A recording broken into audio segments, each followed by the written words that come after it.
Hello Hindustan, आ गए हम एक नए व्लॉग के साथ जहां हमें कमाने हैं अपने काम से 22 लाख रुपए और आज है उसका डे 16।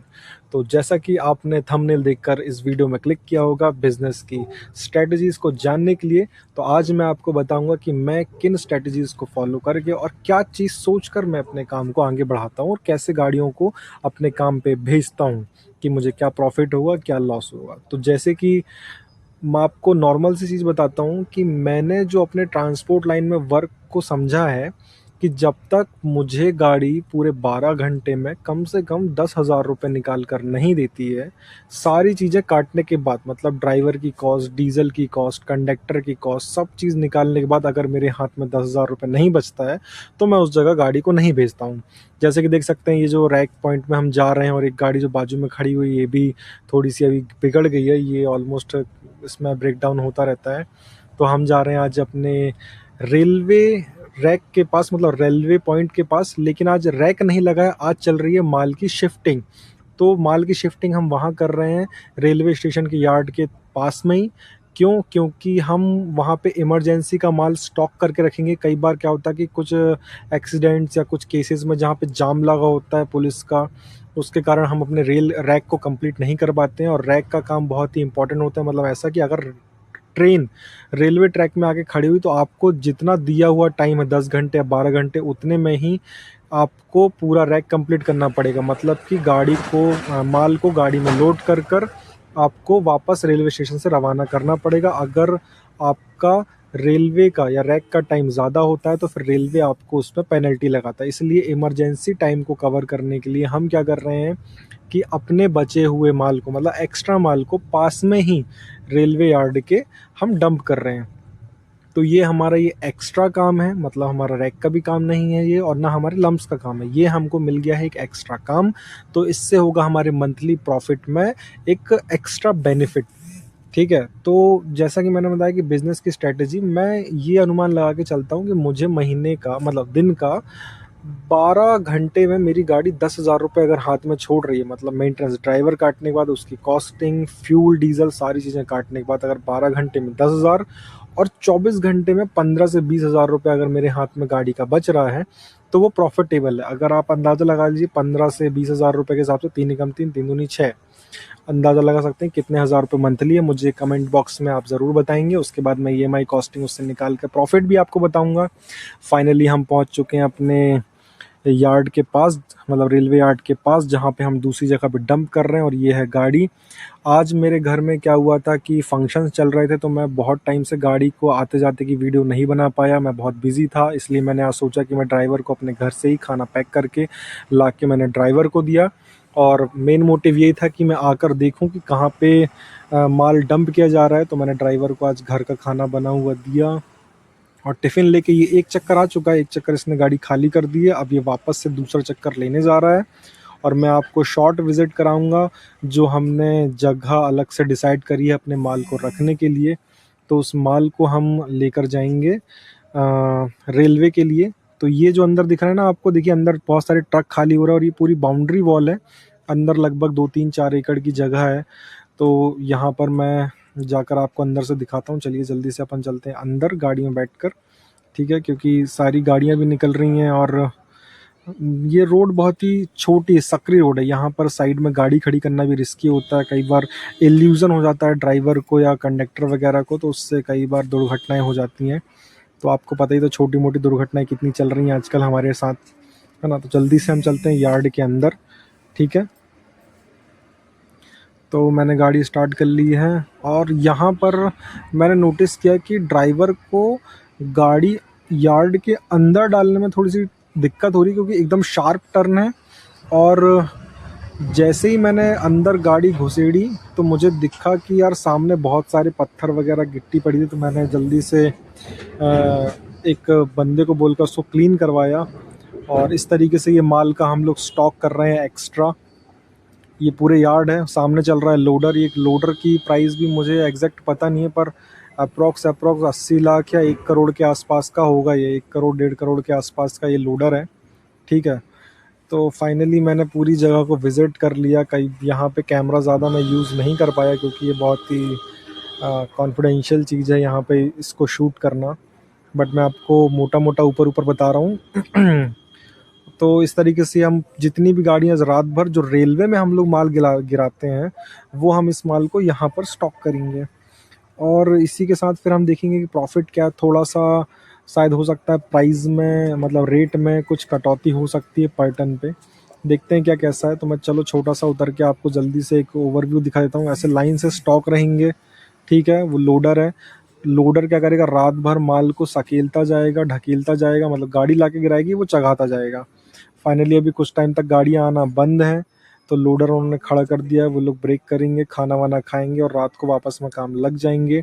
इसी तरीके से उनको 4 से 5 हज़ार टन माल को यहाँ पे स्टॉक करके इमरजेंसी में रखना है। रैक के टाइम में यहाँ से माल नहीं उठाएंगे, जब जब इमरजेंसी पड़ेगी तब यहाँ से माल लिया जाएगा। तो फाइनली हम घर की तरफ अपने निकलते हैं, और शायद मुझे साथ कोई एक स्टाफ का मेंबर भी मेरे साथ जाएगा, घर उन्होंने बोला है। और देखते हैं, ये फिर से गाड़ी, एक नई गाड़ी आ गई, तो मैंने वेट किया कि पहले इस गाड़ी को खाली हो जाने दें। क्योंकि क्या है, हमेशा ध्यान रखिए, जब भी ट्रक आपके सामने से आ रहा हो या जा रहा हो, कभी भी हड़बड़ाहट ना दिखाएं उसको ओवरटेक करने की, उसके पास से जाने की, या उसके पास ज़्यादा देर तक खड़े होने की। ये एक तो देखिए, जान अपनी जाएगी लेकिन मुसीबत में दूसरा भी चला जाएगा अपनी गलती की वजह से। इसलिए हमेशा ध्यान रखें, ट्रक से हमेशा ही 100 मीटर के आसपास तो दूरी बनाकर ही रखें। मेरा मानना ये है, मैं हमेशा गाड़ी से या ट्रक से बहुत दूरी बनाकर चलता हूँ, उसके बाजू में बिल्कुल और लोड गाड़ी के बाजू में बिल्कुल नहीं खड़ा होता। क्यों? क्योंकि कई बार टायर भी खड़े खड़े, लोड गाड़ी है तो खड़े खड़े टायर फट जाता है। उसको आप कभी भी कैलकुलेट नहीं कर सकते कब क्या चीज़ों में दिक्कत आएंगी, ठीक है। तो सारे हाईवा ओनर्स से मैं ये कहना चाहूँगा कि मिनिमम प्रॉफिट बता रहा हूँ, मिनिमम प्रॉफिट 10,000 रुपये का अगर 12 घंटे में आपकी गाड़ी से हो रहा है डीजल ड्राइवर कंडक्टर निकालने के बाद, तो मुझे लगता है ये काफ़ी अच्छी डील है। क्यों? क्योंकि आपकी 1,20,000 1,30,000 की ईएमआई रहेगी, ठीक है। उसके बाद 30,000 रुपये ड्राइवर कंडक्टर का खर्च रहेगा, ठीक है। उसके बाद 50,000 रुपये का मेंटेनेंस निकाल दीजिए आप गाड़ी में, 2 लाख रुपये का खर्चा हो जाएगा, और 1 लाख रुपये आपके हाथ में प्रॉफिट बच जाएगा। अब 10,000 रुपये मैंने मिनिमम इसलिए बताया हुआ है, क्यों? क्योंकि हो सकता है कि कई बार आपको उससे ज़्यादा भी प्रॉफिट हो जाए, ठीक है। उससे भी ज़्यादा ही प्रॉफिट हो जाएगा। कभी कुछ दिन काम बंद रहेगा, मान लो 24 दिन का काम लेके चलते हैं महीने में अपन, 24 दिन के काम में आप आपको कभी 10,000, कभी 20,000, कभी 25,000, कभी 10,000 ऐसा प्रॉफिट भी हुआ, ठीक है। तो ऑलमोस्ट आप 3 साढ़े 3 लाख रुपए के आसपास पहुंच जाएंगे। ईएमआई ड्राइवर कंडक्टर सारी चीज़ें काटने के बाद आपको आपके हाथ में, जब तक गाड़ी आपकी लोन पे है, ईएमआई में, आपको 70 से 80 हज़ार रुपये महीने का प्रॉफिट निकाल के देगी। और मुझे लगता है अगर आप एक सिंपल लाइफ जीते हैं तो आपके लिए बहुत ही अच्छा है। तो आप चलते हैं अपन अपने घर, और वहाँ पर जाकर अपन करते हैं वापस से अपने दिन का हिसाब किताब। और सुबह हम करेंगे हिसाब किताब ड्राइवर से सारी पर्चियाँ लेने के बाद, और देखते हैं कि हमें कितना प्रॉफिट बचता है और कितना प्रॉफिट नहीं। तो मिलते हैं अब अपनी पेन कॉपी पेपर पे। सो गाइज, हम आ चुके हैं अपने पेन कॉपी पेपर पे अपने डे 16 का हिसाब करने के लिए। और जैसा कि मैंने बताया, कल रात को रैक नहीं था, ये थी एक माल की शिफ्टिंग।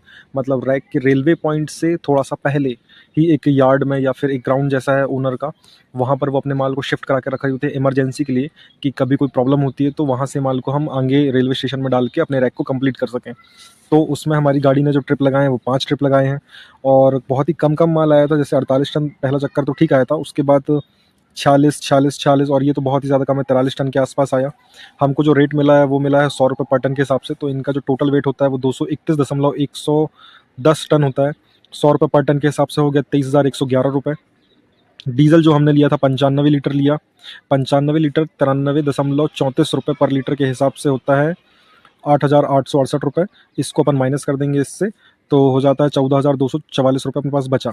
अब इसमें निकालते हैं अपन एक्सपेंस। एक्सपेंस में कुछ खतरनाक झटके हैं, जैसे कि एक्सपेंस में ड्राइवर हो गया 1,500 रुपये, 300 रुपये पर ट्रिप के हिसाब से 1,500 रुपये, फूड हो गया 80 रुपये। ऑटो पार्ट जो आया हमारे पास आया, ऑटो पार्ट मतलब जो मैंने आपको बताया था, एक्सल जो पैकिंग कल फट गई थी ना, ऑयल लीक कर रहा था, तो उसके लिए हमको लगे 2 की 4 एक्सल पैकिंग लगी हैं, थ्रेड लॉक लगे 2। उसके बाद हमको एक एनाबॉन्ड लगा बड़ा, तो उसका टोटल जो ऑटो पार्ट वाले ने बिल भेजा हमको 380 रुपये का भेजा। मैकेनिक ने चार्ज लिया 500 रुपये। उसके बाद ये जो 1,300 रुपये डला हुआ है एक्स्ट्रा, ये 1,300 रुपये क्या बताता हूँ, मैकेनिक की बाइक रिपेयर के हैं। हमारे मैकेनिक ने आकर गाड़ी सीधा ट्रक के सामने खड़ी कर दी एकदम सटाकर। अब इसमें ड्राइवर की गलती क्या हुई कि ड्राइवर को आके सबसे पहले चारों तरफ चेक करना चाहिए था, और पता नहीं ड्राइवर किस होश में था कि बिना आके चेक करे उसका ध्यान हट गया कि गाड़ी सामने खड़ी हुई है। सबसे पहले उसको पूरे पत्थर चेक करने चाहिए कि कहीं टेक तो नहीं लगा है गाड़ी में, आइट साइड कोई है तो नहीं, नीचे कोई जानवर तो नहीं बैठा है, और आकर गाड़ी चालू करके उससे आगे बढ़ानी चाहिए थी। पर उसने सीधा गाड़ी चालू करी, थोड़ा प्रेशर बनाया अंदर और होश खो दिया शायद कि सामने गाड़ी खड़ी हुई है, गाड़ी आगे बढ़ाई तो मैकेनिक की खड़ी गाड़ी पे सीधा टक्कर मारा तो गाड़ी नीचे गिर गई। तो उसकी जो भी हेड लाइट का जो रिपेयरिंग का खर्चा है 1300 रुपये, ये 1300 रुपये हमको मैकेनिक की बाइक रिपेयर में लगा। इस 1300 रुपये का हिसाब किताब, क्योंकि इसमें ड्राइवर की गलती थी, ऐसी छोटी छोटी, हम बड़े पैसे को ड्राइवर के उससे नहीं काटते, लेकिन इससे थोड़ा हम हिसाब इसको समझेंगे, क्योंकि अगर छोटी छोटी गलतियों की अगर पनिशमेंट नहीं देंगे तो बाद में फिर बड़ी गलतियों के लिए ड्राइवर लापरवाह हो जाते हैं। तो इसलिए इन सबको हम जोड़ेंगे तो 3760 रुपये हो जाता है। ठीक है, अब हम निकालते हैं अपने प्रॉफिट कैलकुलेशन को। प्रॉफिट कैलकुलेशन हमारा टोटल वर्क जो हमने किया यहाँ पर 14,244 रुपये का। इससे हमको अपने एक्सपेंस को घटाना है, तो 14,244 में 3,760 रुपये घटा देंगे, हमारे पास टोटल प्रॉफिट निकल के आता 10,484 रुपये। ये जो प्रॉफिट निकल के आया आफ्टर 12 आवर्स, मतलब 12 घंटे काम करने के बाद हमारी गाड़ी ने diesel, driver, conductor, mechanic, repair और इन सारी चीज़ों का खर्चा निकाल कर हमारी गाड़ी का प्रॉफिट बचा हुआ 10,484 रुपये। ठीक है, तो 10,484 रुपये हमारा प्रॉफिट। ये बाकी दिनों के कंपैरिजन में काफ़ी कम है, लेकिन उतना भी बुरा नहीं है, क्योंकि ये एक्स्ट्रा काम था, कोई रैक नहीं था उस दिन, हमारा दिन का भी काम बंद था। अगर ये काम नहीं रहता तो रात को रैक भी नहीं लगता, तो ऑलमोस्ट गाड़ी खड़ी रहती तो ज़ीरो प्रॉफिट था। और सेम रेलवे के जैसा ही काम था, तो हमने शिफ्टिंग कर दी, तो हमारे पास ये एक्स्ट्रा बेनिफिट आया 10,484 रुपये का। अब जो रैक लगने हैं वो तो लगेंगे लगेंगे, और दिन में जो लम्स का काम हो तो रहेगा रहेगा हमारे पास। ये जो हमारा डे ऑफ हो जाता, उस डे ऑफ में मतलब डे 14 भी हमारा डे ऑफ था और डे 16 भी हमारा डे ऑफ हो जाता, तो उससे हम बच गए 10,484 रुपये। काफ़ी अच्छा प्रॉफिट हुआ फिर उसके हिसाब से, तो अगर उसको एक पॉजिटिव वे में देखेंगे तो हमेशा ध्यान रखिए कि कभी कभी छोटी छोटी चीज़ें भी गाड़ी में काफ़ी प्रॉफिटेबल होती हैं, है ना। हमें जल्दी नेगेटिव नहीं सोचना है, और एकदम सिस्टमेटिक तरीके से अगर हम चलते रहेंगे इस बिज़नेस में तो प्रॉफिट निश्चित है, थोड़ा सा टाइम लगेगा, लेकिन आपको बहुत ही अच्छा प्रॉफिट बन के आ सकता है। और मैं तो यही कोशिश करता हूँ हर दिन की जो भी चीज़ें होती हैं, मैं यही सोच के चलता हूँ कि जो होता है बहुत ही अच्छे के लिए होता है। तो अब नेक्स्ट वीडियो जो आने वाला है वो है कि आपको ट्रांसपोर्टेशन का काम करने के लिए किसी भी तरीके की जीएसटी की ज़रूरत होती है कि नहीं होती है, आपको कितने टर्नओवर, मतलब आप साल में कितने रुपए का काम कर रहे हैं तो आपको जीएसटी बनवाना कंपलसरी है। ठीक है, सेकंड वीडियो ये आने वाला है कि सेकंड हैंड हाईवा अगर आपको लेना है तो उसका सिलेक्शन क्या करें, इनमें से कौन कौन सी चीज़ आपको देखनी है ना। सेकंड हैंड हाईवा लेते टाइम कौन कौन सी चीज़ों को आप देखें, सबसे पहले तो मैं डिटेलिंग से आपको 5 6 7 8 10 चीज़ें बताऊंगा, जिससे आप किसी भी हाईवा को लेने से पहले उसको उस हिसाब से चेक कर सकते हैं कि वो सही है या नहीं है हमें लेने के लिए। तीसरी चीज़ मैं आपको ये बताने वाला हूँ कि जैसे कि भारत बेंज और टाटा का मैंने 2026 का ऑन रोड प्राइस आपको दिया है, वैसे ही जल्दी मैंने अशोक लीलैंड के लिए भी ऑन रोड प्राइस मंगा लिया है फरवरी 2026 का। ठीक है, जनवरी फरवरी मतलब फरवरी तक वो एप्लीकेबल रहेगा, तो उसका ही मैंने आपको ऑन रोड प्राइस बुलवा लिया है। तो जल्दी वीडियो को मिस ना करने के लिए चैनल को जल्दी से सब्सक्राइब करें, जिससे भी सारे इन्फॉर्मेटिव वीडियो आपके पास से बिल्कुल भी मिस ना हो। और इसी तरह हमें सपोर्ट करते रहिए। मैं देख रहा हूँ कि काफ़ी लोग वीडियोस को देखते हैं पर लाइक नहीं करते, आपके लाइक से ही मुझे मोटिवेशन मिलता है। तो प्लीज़ चैनल को लाइक कीजिए, सब्सक्राइब कीजिए और बने रहिए हमारे साथ द हाईवा स्टोर पे। Thank you so much.